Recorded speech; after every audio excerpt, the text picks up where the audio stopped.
Well, hello. Thanks for joining me in the kitchen today.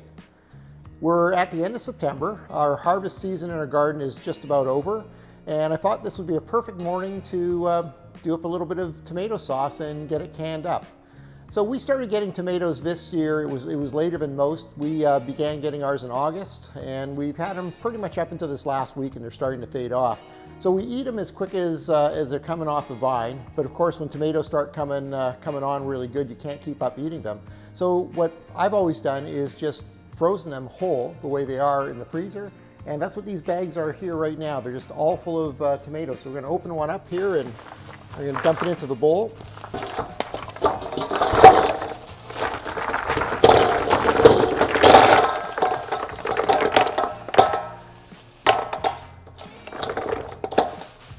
This year we did 4 different varieties of tomatoes, and really, there's some that are better than others for making sauce, like the Romas are excellent for that, but we just combine them all together. They're all going to taste wonderful, and all I'm going to do with them, I'm going to take them frozen. A lot of people will blanch and remove the skin. I'm going to be honest, there's a lot of flavor inside the skin and a lot of great vitamins, so we cook them whole with the skin. Later at the end, I'm going to show you how I put them through a blender and get them all diced up. We don't notice, big pieces of tomato skin afterwards. They all get blended up and they all taste great. So what I've got going here is I got 3 pots on the stove, and they're going to slowly simmer through the day. I'm going to put the tomatoes into the pots. I'll add about 4 or 5 cups of water into the pot. They're going to steam, they're going to defrost the tomatoes, and they're going to start to cook. This is going to take hours, pretty much all day, until they're ready to start canning. So all I do is I'll take a whole bowl and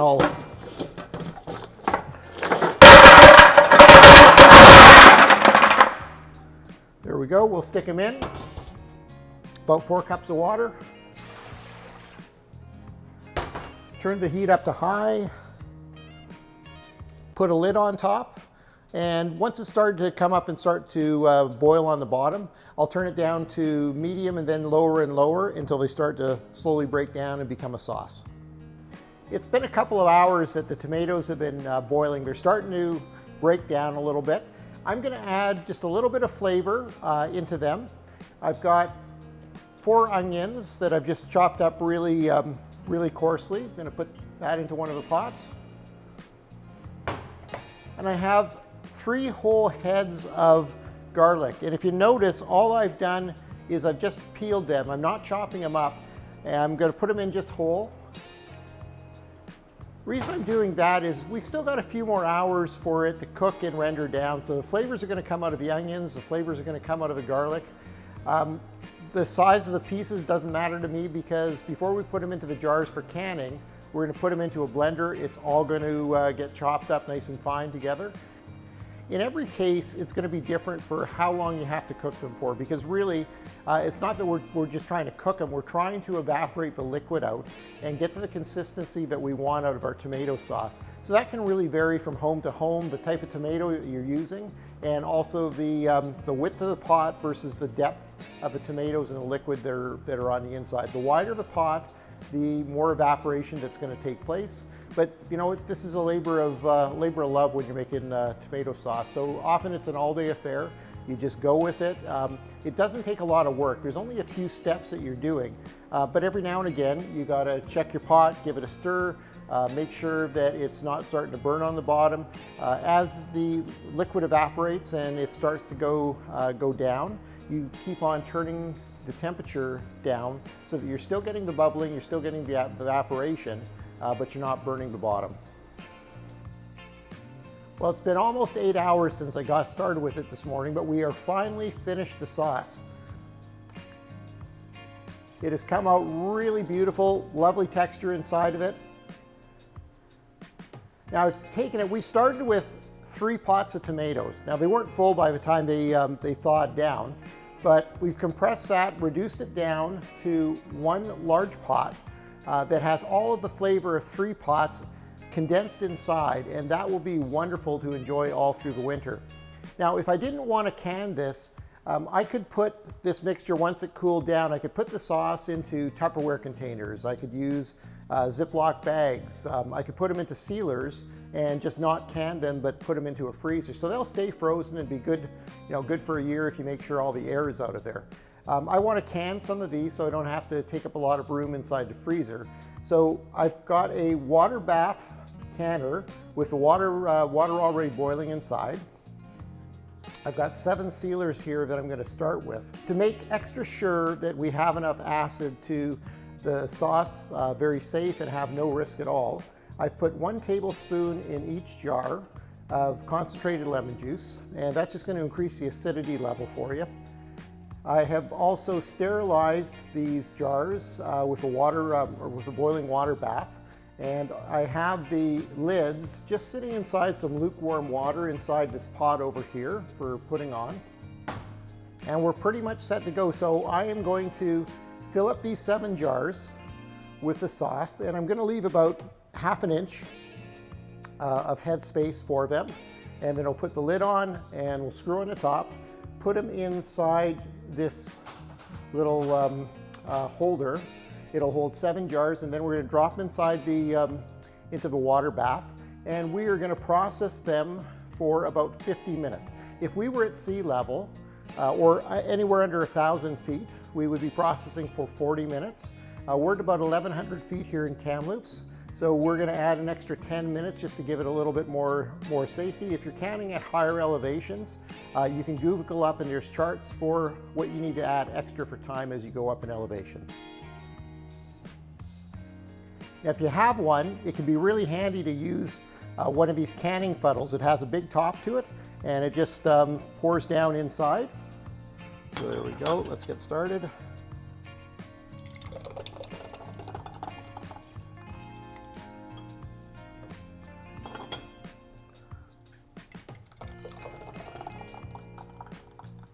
When I was transferring the sauce out of the 3 pots, what I did was I put it into a blender as I was transferring over, and I ran the blender just a little bit, liquefied it, and then moved it all finally into 1 pot. So all of the skin that we had left on, you wouldn't even notice it. It's all dissipated, been blended all together.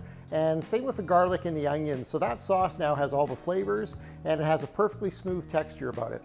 Now we're going to take the lids that have been in the warm water. I'm holding them on the edge so I'm not contaminating the inside. Just going to put them onto the top. And why I put them in the luke water was it just softens up the sealing part, the red gummy seal to it, and it makes it easier for you to get a seal. With lids, you always start with brand new lids. That's the one part in canning. You can save the jars, you can save the sealer rings, but you're always picking up new lids for them. Now I'm going to screw on the lids. And I'll just screw them on hand tight. I'm not going to try to over tighten. Just hand tight will allow any excess air to move out of it, and then it'll make for a good seal at the end. Now these jars are hot because the sauce I'm keeping at a just below a boiling point right now. There we go. Let's put them inside the rack. We get 1 in the middle, like so, and then 6 of them form the outside edge.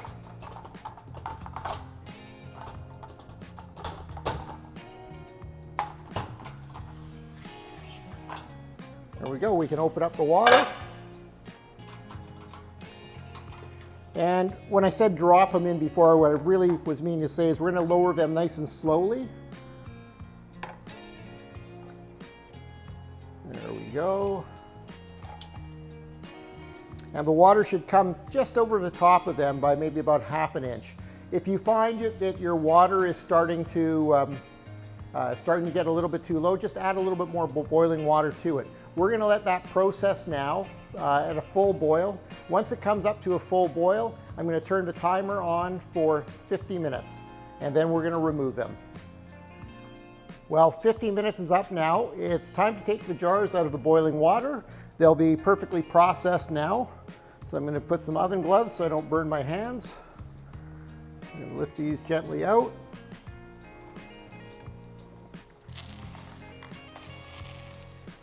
And I'm just going to put them right down here on the counter. If you don't have a stainless counter, just make sure you have a good cutting board or something that's going to deflect the heat off. Now these are incredibly hot, so I'm not going to touch them with my hands. I'm going to use a jar lifter, and I'm just going to grab them by the lids. I will line them up.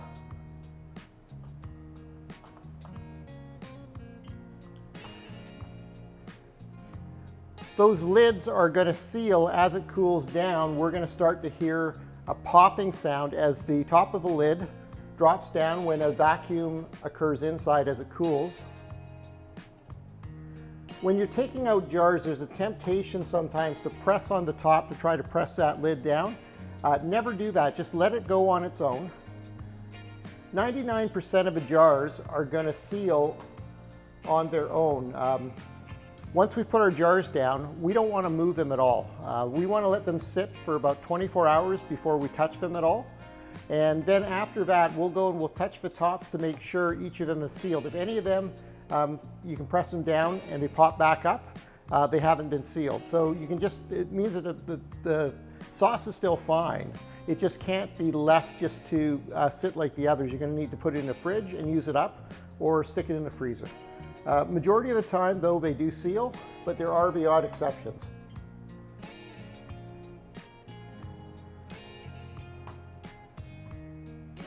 That's it. I wish I could say that was all, but I probably have another maybe 4 to 5 batches that I'm going to continue doing, get them all lined up, and then tomorrow in the evening I'll be able to put those into the pantry, and we'll use them as winter goes by. So thank you for joining me for a, well, I'm going to call it an extended day in the kitchen. It probably feels fairly short from watching this video, but it was morning till just before dinner time now to have all of this done, and it'll still go on for a few more hours. It is incredibly cost effective to can vegetables and preserve them this way. There's great books that you can learn more about what you can, what you can't. And why not put a few more tomato plants in next year and have a little bit more, so you can not just have them fresh, but you can also have that same taste and texture and a wonderful sauce, and it's far better than any of the stuff that you'll buy in the store. Thank you once again. Be safe and have yourself a wonderful fall. Please click subscribe now for my newest cooking videos. A printable recipe and ingredients list can be found on my blog page. You'll find the link in the video description box. Thank you and have a great day.